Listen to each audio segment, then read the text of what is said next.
Debo Sports and Entertainment. First off, let me just start off by saying Deion Sanders is a football man, an elite athlete, or former elite athlete, and a football man, currently a football coach. He has to say and do things that's going to galvanize the troops, otherwise known as his team. People on the outside looking in are going to take what he says at face value. If you've been in athletics before, you know that not 100% of what he's saying is going to be taken at face value. It's meant to galvanize, to motivate. He can't bring the HBCUs up to the level of a Georgia, LSU, Florida, Ohio State, Michigan State. He can't do it because it's impossible. It takes decades to do something like that.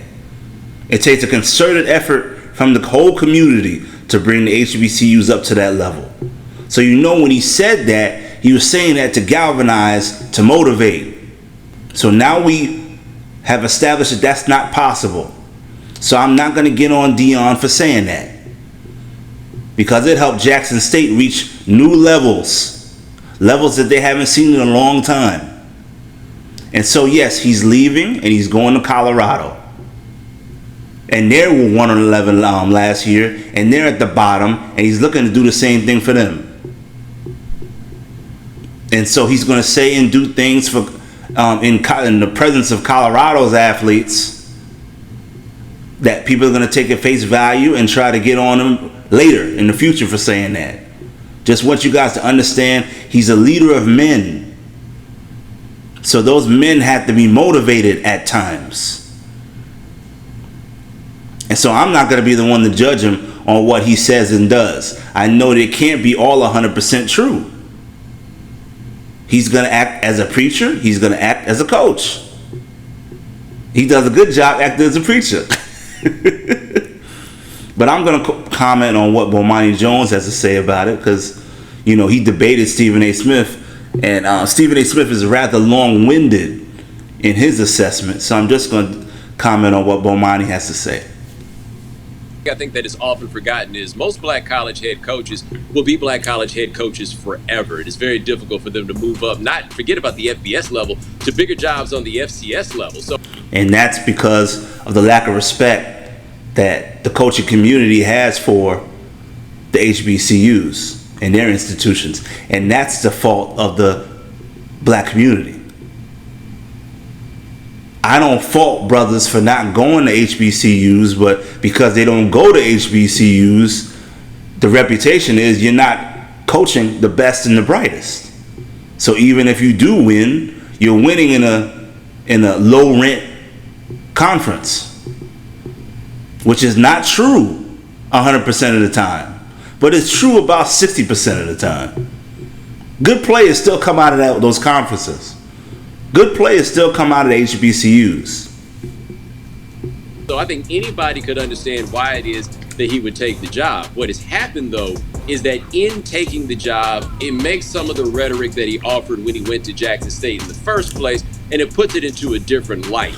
The only group of people that took his rhetoric and put it into a different light or felt that they were misled are a liberal thinking group. A freedom fighter, a pro-black. He's thinking about it like that. If you're thinking about it in a real world sense, you know that what he's saying is motivating, galvanizing. To motivate and to galvanize. And so if you said when you got there that your plan was you are going to help level the playing field for HBCU. Now, do you all think it's possible to level the playing field? How can you level the playing field for the HBCUs compared to the top 5 conferences when the boosters in these top 5 conferences, the Georgias, the LSUs, the Floridas, the Ohio States, the whole Big Ten, they're putting millions into that program to make sure they have the best facilities, to make sure they can recruit. That's how these teams recruit. The boosters put the money in.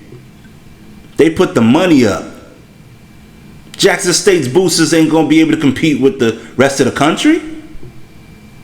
So just understanding the finances in itself would lead you to believe that you just don't take what he's saying at face value. It's a dream sort of setting.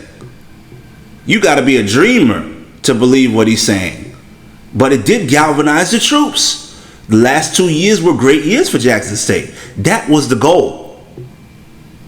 He knew as well as anybody else that was something that was going to take a lot longer than 3 years. Like, if that was the plan and that was what you wanted to do, then you can understand the criticisms people had of him taking some of these other interviews and everything else. But the problem with college football is you can't tell the world, hey, I'm only going to be here for a little while, because you're asking for kids to sign up for 4 years. That's nonsense.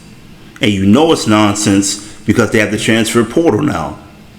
Now, before the days of the transfer portal, what he did last week would have been a disgrace. But because now the kids can at least leave one time and transfer to another school at least once, it's not so disgraceful anymore to have a Travis Hunter forego all those opportunities in the SEC and the ACC Big Ten to go to Jackson State for you to leave a year later. That would have been a disgrace. But we're already hearing rumors of Travis coming with him to Colorado because he has that opportunity with the transfer portal. So I know that what Bomani's saying right here, that's nonsense. They're not sold the dream anymore. They can transfer now. So on one level, he played the game that just about everybody else plays, but he attached a nobility to it when he got started and made it sound like he was doing it not really just for him, but for something larger. And that's true. That's true. Deion did make it seem like it was a noble cause. It was a noble cause at the time. You know, he was able to get Eddie George. Eddie George is the coach of Tennessee State now. In some respects, he convinced Eddie George to go to Tennessee State. That's another big name, former player that could bring big name cachet to a HBCU, which is a good thing. That's not a bad thing. And then when the money came, he went and took the money. I would have gone and taken the money. I just wouldn't have told you in the first place that I was trying to do something bigger. That's not how it works, because he had no cachet before he went to Jackson State. He built a winner in Jackson State. He couldn't just go get the money in Colorado without building a winner in Jackson State. That's why it's a stepping stone job. And there are people in the comment sections and other videos talking about Jackson State alumni talking about Deion used this job as a stepping stone job. We don't like this. Every job is a stepping stone job. A high school job is a stepping stone for a college job. A college job is a stepping stone for a pro job. A pro job is a stepping stone, especially after you've been there for a long time, to maybe a general manager, assistant general manager, something upstairs in the office. Every job is a stepping stone job. Every job you holding a seat warm for somebody else. So this nonsense about the loyalty,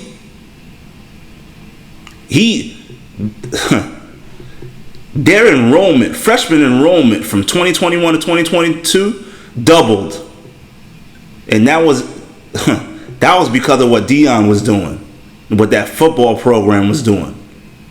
They were able to get double the enrollment, freshman enrollment, because of what that football program was doing. The money they were bringing in. The notoriety he gave to Jackson State. He did his job. Well, and now here comes Stephen A. Smith. We're not even going to talk about that because he was long-winded. It took about 2 minutes for him to actually start the debate against Bomani. But in my opinion, he did his job, Deion. He built a winning program and was able to field offers from other teams, as all other coaches do.